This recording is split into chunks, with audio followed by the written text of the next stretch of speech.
que dice, si no es por las buenas, será por las malas. Si no es por amor, será por la fuerza.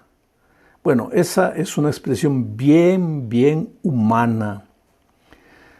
Quiere decir, se nos acaba la paciencia, entró la ira, Si no es por las buenas, es por las malas. Y a veces cuando pensamos en Dios, pensamos desde nuestra perspectiva humana en esa actitud divina. Eso no existe, querido. Dios es amor, Dios es misericordia, Dios es fuente de toda bondad. El problema es que Dios tiene su territorio, el territorio del amor, de la misericordia, de la vida, de la sabiduría, de las bendiciones. Si tú permaneces en ese territorio, pues las bendiciones te alcanzan, la vida te alcanza, tienes sabiduría. Es un terreno maravilloso, es el terreno de la plena felicidad. Infelizmente el pecado hizo separación entre nosotros y Dios. El pecado nos arrastra de Dios. Y al arrastrarnos de Dios, fuera de Dios, nos arrastra fuera del territorio de la bendición. Y este es el territorio del dolor, de la injusticia, de la violencia, del desamor, del orgullo, del pecado, de los vicios, la miseria, en fin. Aquí hay muerte, aquí no es una muerte instantánea, es una muerte en gerundio, morir muriendo, lentamente vas muriendo. Pero me vas a decir, pero pastor, yo conozco mucha gente que está en el territorio de la bendición y también sufre. Claro, pues querido, porque vivimos en un mundo de dolor, un mundo castigado por el pecado. Pero cuando Cristo venga eso acabará. Ahora, aunque los hijos de Dios que están en el territorio de la bendición sean atacados por el dolor no los desespera, no los destruye, no los mata. Y hay otra cosa, el dolor puede durar un día, 2 días, pero siempre habrá un amanecer nuevo, un mañana mejor. Entonces no te desesperes. Pero en la lección de esta semana vamos a ver que el pueblo, Dios habló muchas veces a su pueblo, una vez y otra vez y otra vez. En los capítulos 7, 8, 9, 10, 11, hasta el 12 se habla del reinado del rey Acaz, las advertencias para Acaz, pero pues el rey era incrédulo, no confiaba en las promesas divinas. Y tal es el rey, tal es el pueblo, tal es el sacerdote, tal es el pueblo. Entonces el pueblo también era un pueblo pagano, estaba en la iglesia todos los sábados, iba al ritual, ofrecía sacrificio, pero todo era mero formalismo, no vivían una vida real, auténtica, personal, de comunión con Cristo. Lo peor que te puede pasar es vivir el cristianismo corporativo. Oh, querido, esa palabra horrible, cristianismo corporativo, no. Tienes que vivir el cristianismo individual, no corporativo. No tienes que esconderte en la iglesia. No, si la iglesia anda bien, no. Eres tú el que tienes que andar bien. Eres tú el que tienes que volver los ojos a Dios.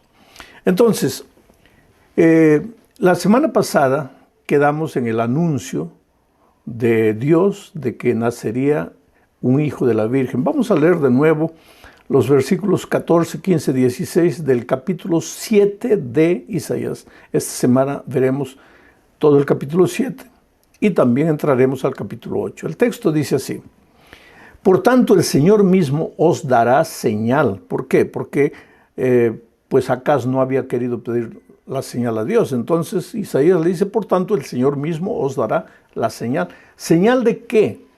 Señal de que lo que evidenciaría para ellos que los enemigos, Siria y Israel, que se habían unido y que venían contra el pueblo de Judá, no los iban a tocar, no los iban a destruir. ¿Y cuál era la señal? Por lo tanto, él mismo os dará señal.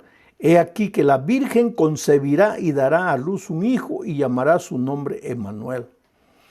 Ahora, querido, hay mucha discusión en torno a este texto, porque nunca se supo en el Antiguo Testamento que una virgen hubiera dado a luz un hijo.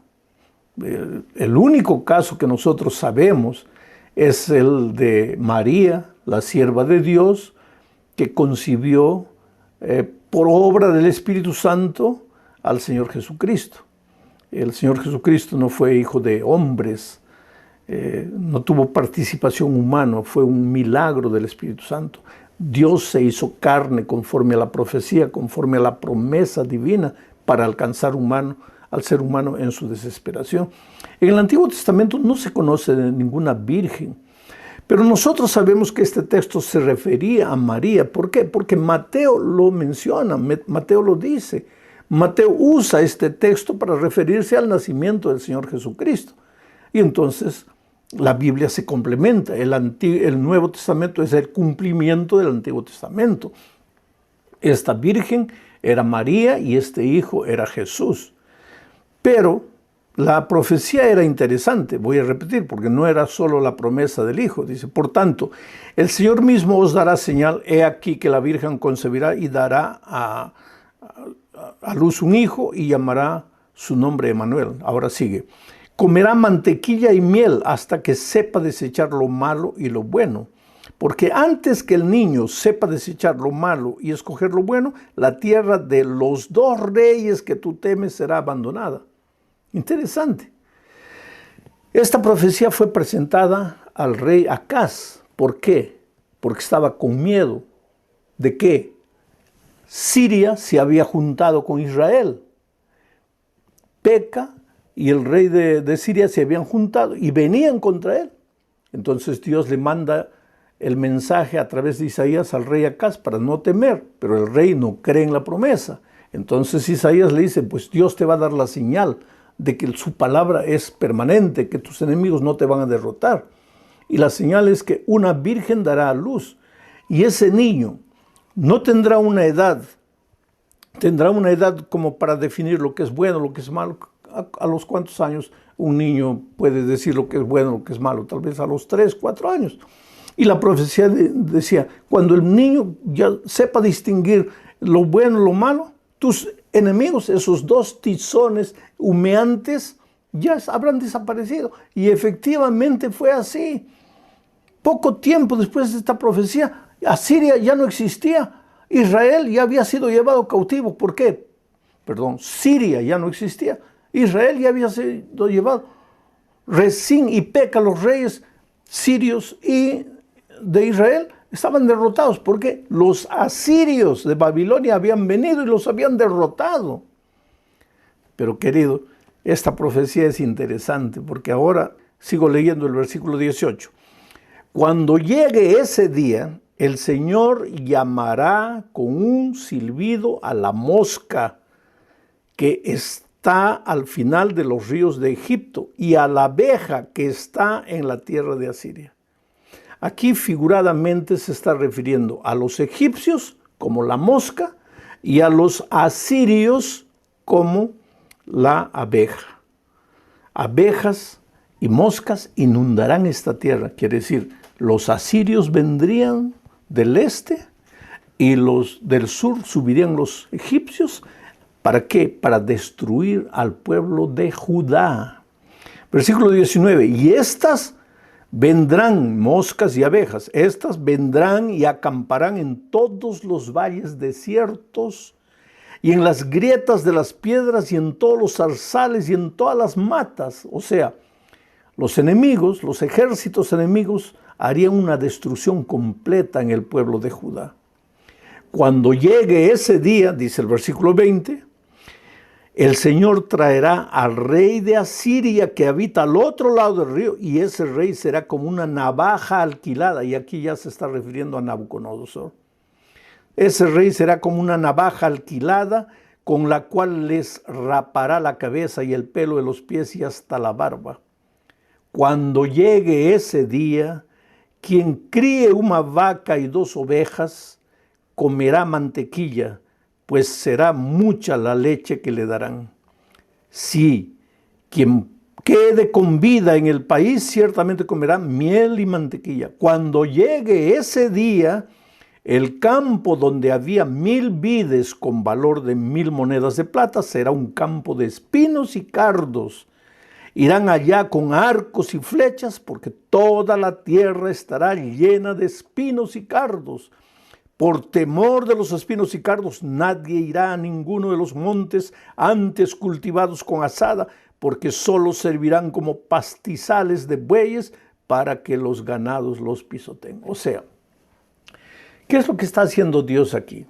Dios envía a Isaías a hablar con el rey Acaz, porque el rey Acaz, pagano, idólatra, adorador de dioses falsos, se había apartado de Dios y estaba llevando a la ruina al pueblo de Judá.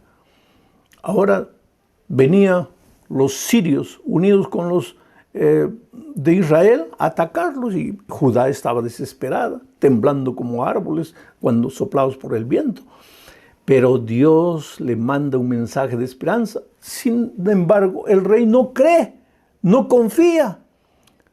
Dios le anuncia la solución en un niño que nacerá de una virgen. Le dice que cuando ese niño estará pequeñito todavía, sus enemigos ya habrán sido destruidos, pero el rey no cree.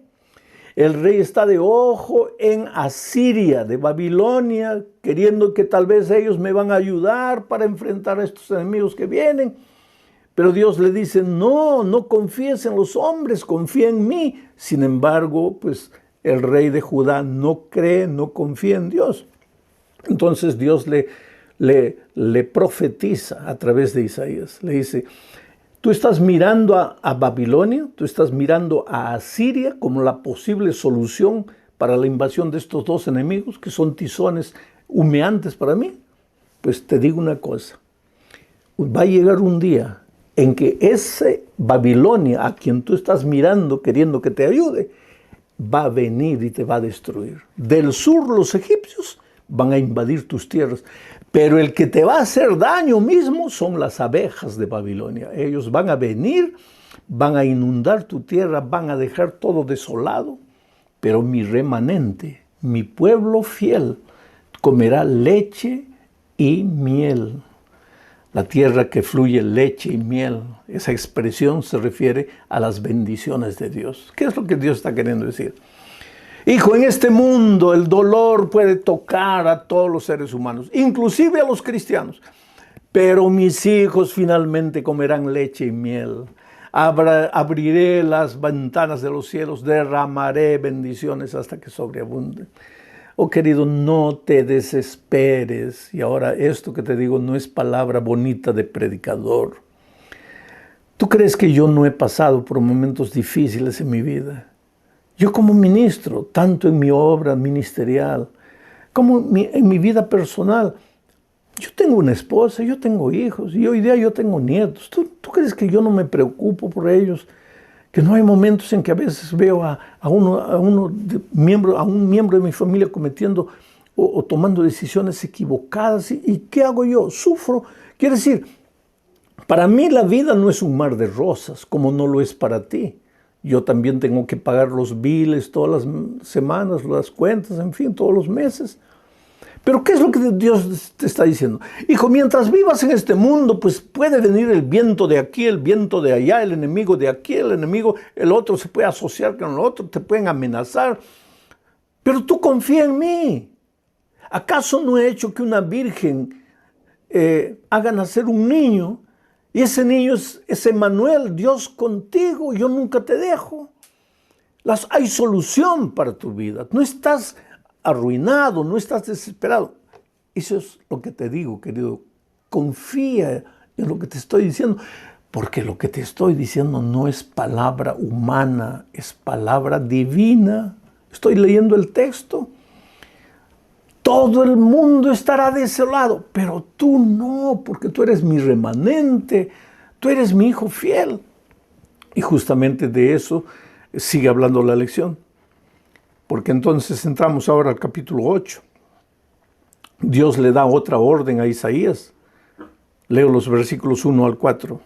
Dice así: el Señor me dijo, escribe Isaías, toma una tabla grande y con un punzón escribe en ella acerca de Maher-Salal-Hasbaz. Qué nombre interesante, Maher-Salal-Hasbaz. ¿Y quién es este Maher-Salal-Hasbaz?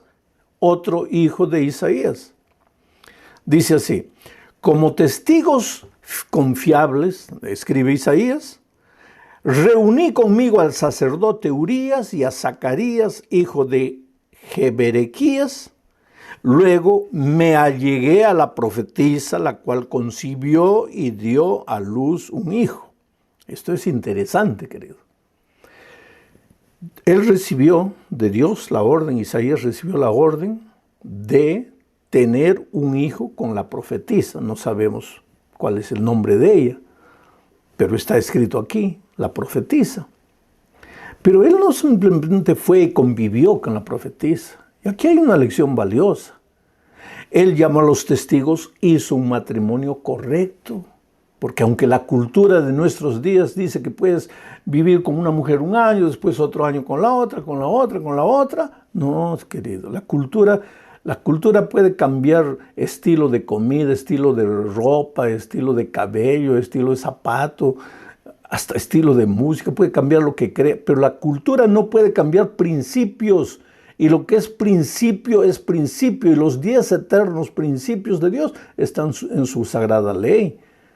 Entonces, él se casó como todo hijo de Dios obediente a Dios debe casarse, y tuvo un hijo, y a ese hijo es que le puso por nombre, porque el versículo 3 dice, luego me allegué a la profetisa, la cual concibió y dio a luz un hijo. Entonces el Señor me dijo, ponle por nombre Maher-Shalal-Hash-Baz.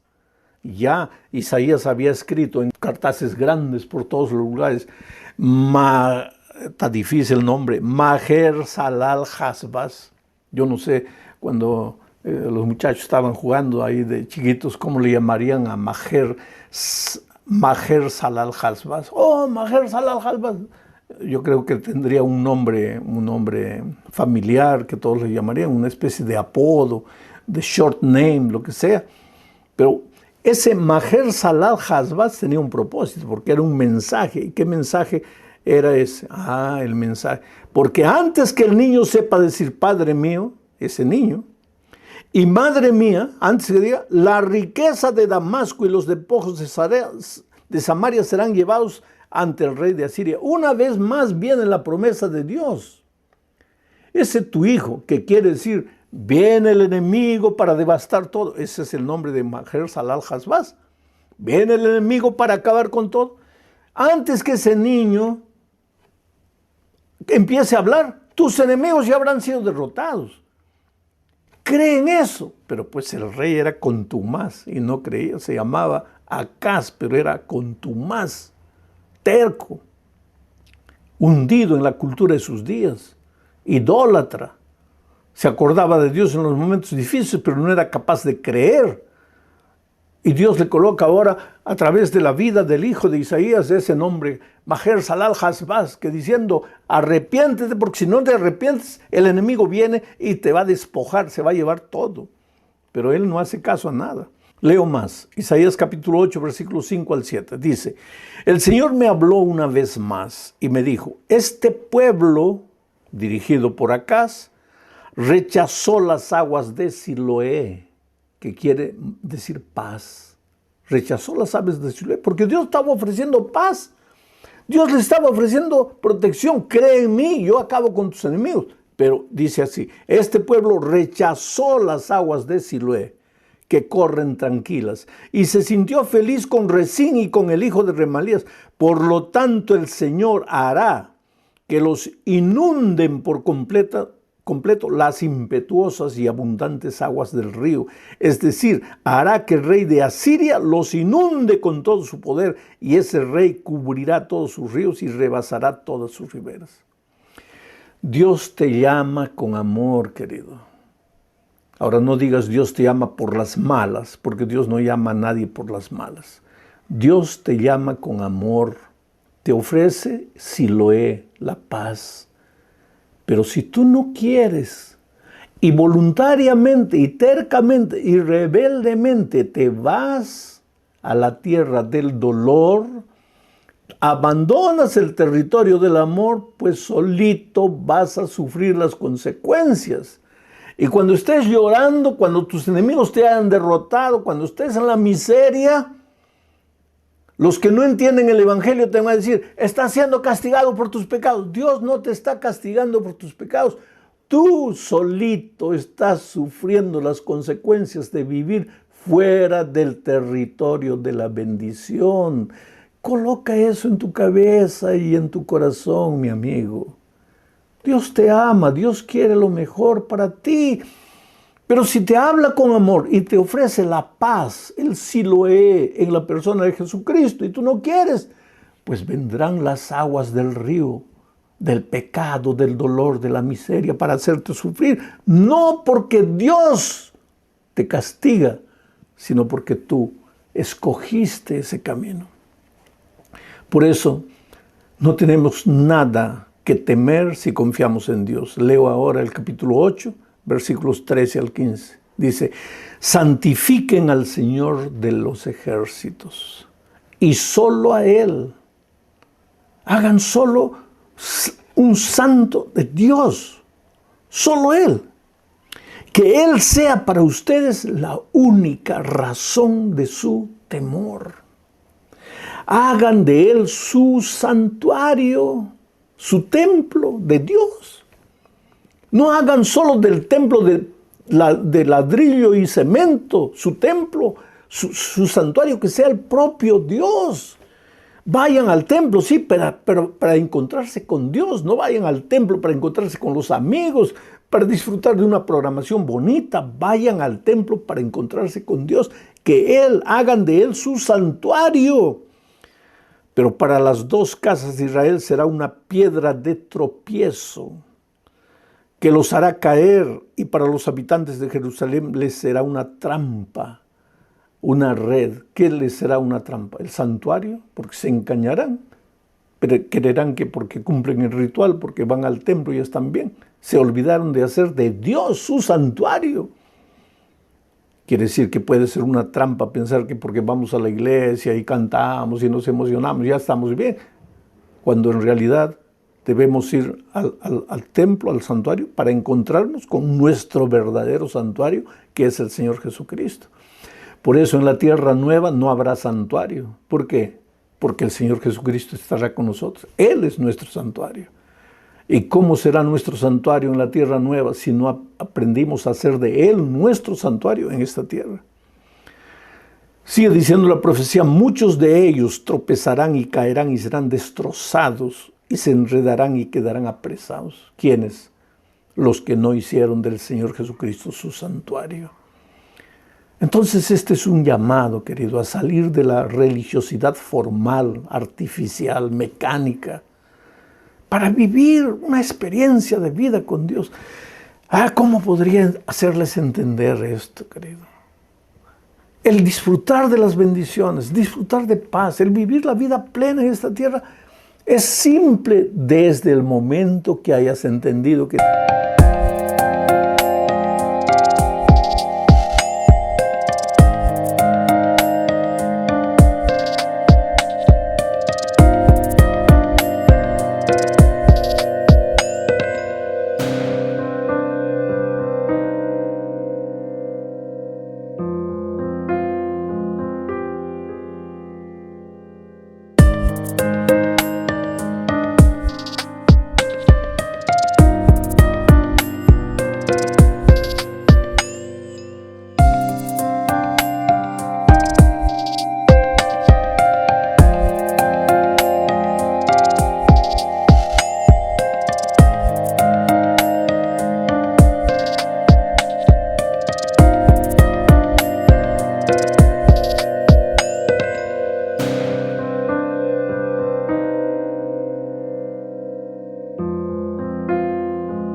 Tienes que vivir en el territorio de la bendición con el Señor del santuario, pero separado de Dios y viniendo una vez por semana a la iglesia y pensando que con eso ya está bien.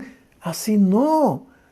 Es por eso que a veces las cosas te van mal y no entiendes y te preguntas, ¿por qué me van mal?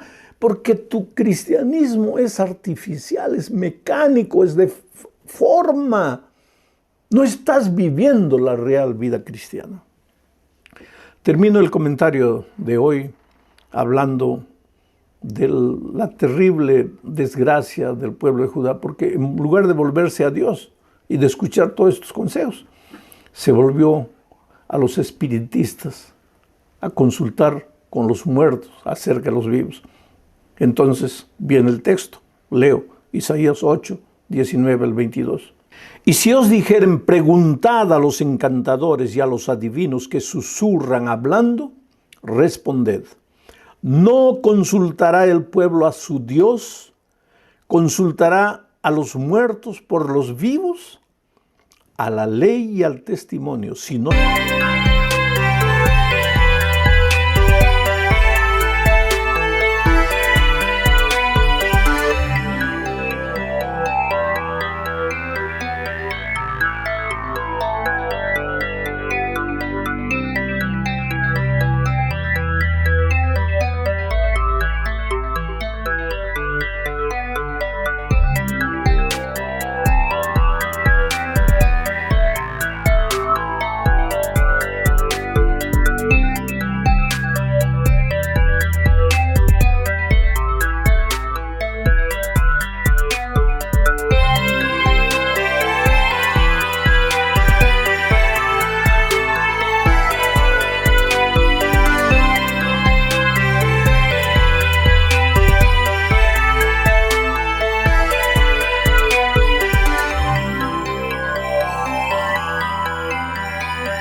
dijeren conforme a esto, es porque no les ha amanecido. Y pasarán por la tierra fatigados y hambrientos. Y acontecerá que teniendo hambre se enojarán y maldecirán a su rey y a su Dios, levantando el rostro en alto. Y mirarán a la tierra, y aquí tribulación y tinieblas, oscuridad y angustia.